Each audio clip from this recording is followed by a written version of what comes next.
Les presentamos el recuento de lo que fueron las elecciones presidenciales en Rusia. Según la Comisión Electoral Central de Rusia, Putin obtuvo el 87,5% de los votos, con el 32% de las mesas escrutadas. El ente electoral informó también que la participación ciudadana fue de 73,33%, es decir, que ha rozado el máximo histórico en unas elecciones presidenciales, que es de 74,66%. Ya está con nosotros nuestro compañero Alejandro Linares para que nos ponga bajo el panorama de lo que significan estos resultados electorales. Alejandro, buenos días, gracias por estar con nosotros, bienvenido. Hola Marjorie, buenos días, es un gusto volver a saludarte. Bueno, Putin a los 71 años de edad logró esta victoria a pesar de lo que está ocurriendo con la guerra en Ucrania. ¿En qué se traducen estos resultados electorales? Bueno, básicamente luego del día de ayer y con los resultados que hemos visto, lo que podemos decir es que al día de hoy tenemos a un Vladimir Putin que está fortalecido sobre todo dentro de su país. Como tú bien lo comentabas, el presidente logró obtener 87, casi 90% de los votos, lo cual viene siendo cónsono con lo que decían las encuestas antes de la elección. Esto no solo le permite acceder a un nuevo mandato de 6 años, vendría siendo el sexto desde que Vladimir Putin llegó a la alta política de Rusia, sino que también le va a permitir arreciar, le va a permitir intensificar lo que viene siendo por una parte su arremetida, su embestida contra los sectores opositores dentro de Rusia, pero también lo que viene siendo su política de expansión fuera de Rusia. Se habla de que las elecciones se dieron bajo un contexto en el que la oposición ha sido reprimida. ¿Es esto cierto? ¿Es cónsono con los resultados? Porque la participación fue bastante elevada. Sí. A ver, ciertamente la participación fue elevada, fue una participación de 74%, fue una participación que superó entre 6 y 7 puntos porcentuales la participación del año 2018.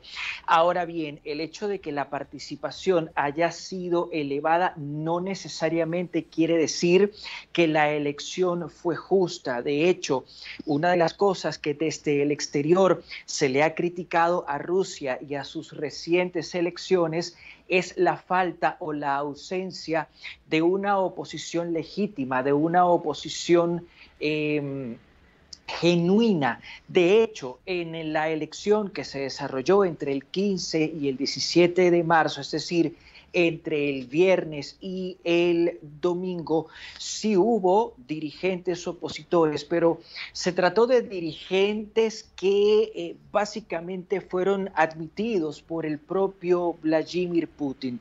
Si vemos el listado de dirigentes opositores que compitieron en las recientes elecciones presidenciales, encontramos a un líder comunista, a un líder nacionalista, a un exvocero del Parlamento. Son personas que de alguna manera están en línea y le hacen juego a Vladimir Putin.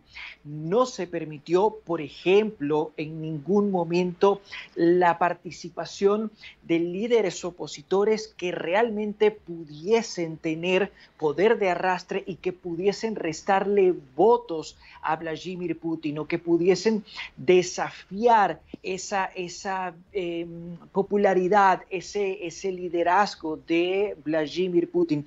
Y el caso más palpable que podemos mencionar es el de Alexei Navalny, que murió en prisión en extrañas circunstancias, por cierto, hace un mes o poco más de un mes, y que no pudo participar en prácticamente ningún proceso comicial, pues siempre se le mantuvo inhabilitado de manera política.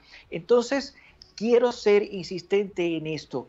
No es que no hubo oposición, sí hubo una oposición, pero se trató de una oposición básicamente fabricada, de una oposición hecha a la medida, mientras que la verdadera oposición, la real, fue perseguida, fue encarcelada o incluso tuvo que irse al exilio a raíz de las persecuciones que sufrió dentro del territorio ruso.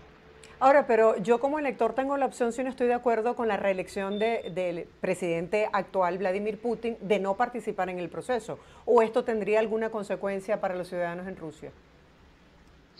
No tendría consecuencia, pero hay que recordar otra cosa que también es importante, y es que en los 25 años que Putin tiene en el poder, porque Putin llega al poder en 1999 como sucesor de Boris Yeltsin, desde ese momento empieza a hacer carrera política y se ha mantenido en la alta esfera, en la cúspide de la política rusa. En estos 25 años, Putin ha logrado consolidar varias cosas. Ha logrado, por una parte, consolidar un dominio institucional que le permite tener el control del Ejecutivo, del Legislativo, del Judicial y de las Fuerzas Armadas, de los cuerpos de seguridad. Ha logrado consolidar un dominio de los medios de comunicación. Esto le permite no solo controlar qué se dice o qué no se dice, sino también cómo se dice. Y esto último ha sido clave, porque controlar los medios de comunicación le ha permitido a Putin controlar la narrativa y construir una narrativa. ¿Qué es lo que indica esa narrativa? Esa narrativa indica básicamente que Putin es el gendarme necesario, es decir, es el hombre fuerte que necesita Rusia para que Rusia recupere su posición, su estatus como potencia en el mundo. El sembrar esa idea, el sembrar esa percepción en la mentalidad de los ciudadanos rusos es lo que lleva a Putin a tener una importante popularidad dentro de Rusia, y es lo que en parte explica este resultado de más de 80% de votos a favor de Vladimir Putin. Es decir, no solo estamos hablando de que se trata de que Putin ha logrado fabricar una oposición a la medida que le permite ganar elecciones, sino que también ha logrado construir una narrativa que le permite ganar elecciones. Ahora, este triunfo de alguna manera indica al mundo indirectamente que los rusos están de acuerdo con la manera en que Putin ha manejado la guerra en Ucrania. Hay un porcentaje, yo no diría que mayoritario, pero sí importante en Rusia, de ciudadanos que no están del todo de acuerdo con la guerra en Ucrania. ¿Y por qué me atrevo a hablar de un porcentaje no mayoritario, pero sí importante? Porque en Rusia, un país en donde Putin es prácticamente omnipresente y omnipotente, decirle que no a la guerra es prácticamente un desafío. Nosotros hemos visto que desde el año 2022, cuando comenzó la guerra en Ucrania, y sobre todo en los últimos meses, en las últimas semanas, cientos, tal vez miles de personas han salido a las calles para rechazar la guerra en Ucrania y para rechazar la persecución contra la oposición política que adversa a Putin. Eso, lo repito, en un país como Rusia, en el que todo está controlado por Vladimir Putin y por las instituciones que le son leales a Vladimir Putin, es de importancia. Entonces, ¿qué quiero decir? Que esta oposición a la guerra probablemente no es mayoritaria, pero sí hay una oposición a la guerra en Ucrania, una oposición que se atreve a alzar la voz a pesar de las consecuencias que eso pueda tener. ¿Cuáles serían las implicaciones que pudiese tener el hecho de que Putin tenga el poder absoluto sobre Rusia? Y veíamos titulares como, por ejemplo, el mundo entero puede temerle a Rusia menos China. Hablemos acerca de esta alianza.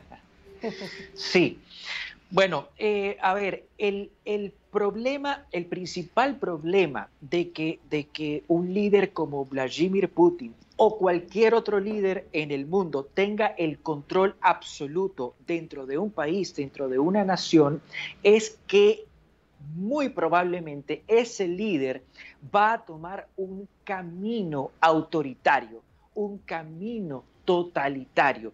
Eso es lo más probable. ¿Por qué?